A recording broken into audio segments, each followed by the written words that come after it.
กร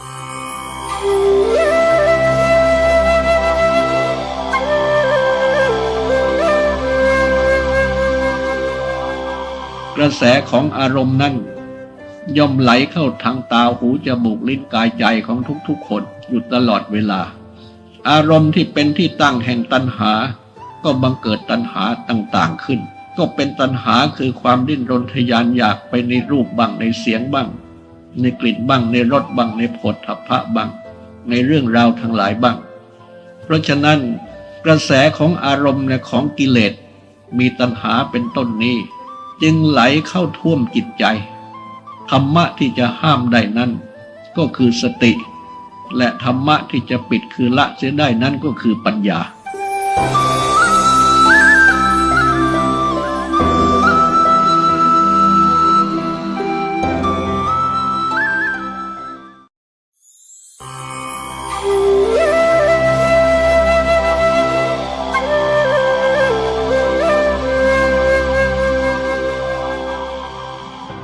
ปัญญาเป็นสิ่งสำคัญ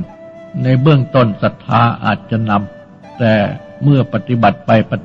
ปต้องให้ปัญญานำและศรัทธาปัญญาดังกล่าวนี้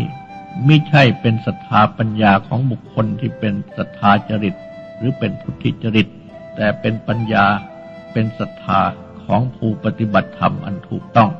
การที่จะรับมาปฏิบัติก็จำเป็นที่จะต้องอาศัยความเป็นผู้มีศรัทธา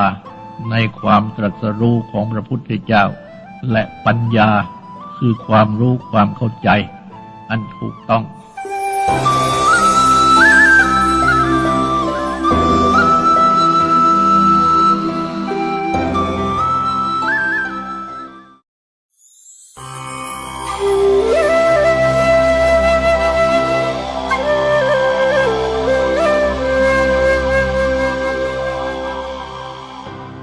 ในคำสั่งสอนของพระพุทธเจ้าอันเรียกว่าศรัทธาคือความเชื่อในความตรัสรู้ของพระองค์แม้ว่าจะยังไม่เข้าใจเพราะยังไม่ได้ปฏิบัติให้ได้ให้ถึงยังไม่ได้ญาณหรือปัญญายังไม่ได้บรรลุถึงมรรคผลนิพพานอันเป็นโลกุตตรธรรมแต่ก็ต้องใช้วิจารณญาณคือความพิจารณาให้เกิดความอย่างรู้ไปโดยลำดับตามเหตุและผลย่อมจะทำให้ได้ความรู้ความเข้าใจอันถูกต้องอันเป็นตัวปัญญาไปโดยลำดับ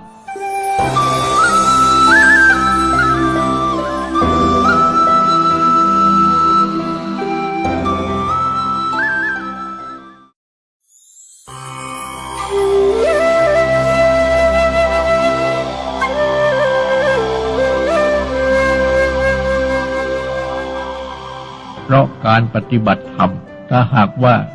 ปฏิบัติไม่สมควรแก่ธรรมแต่ไปปฏิบัติให้ผิดไปตามโลกหรือว่าให้ผิดไปตามความเห็นผิดของตนเอง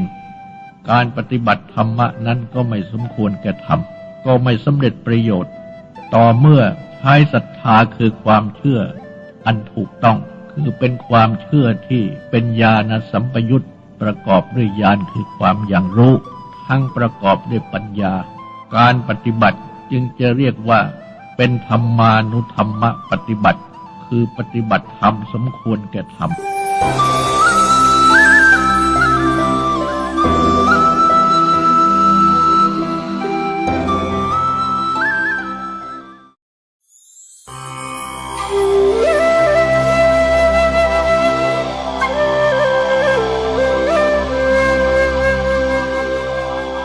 การทำสติพร้อมทั้งสัมปชัญญะ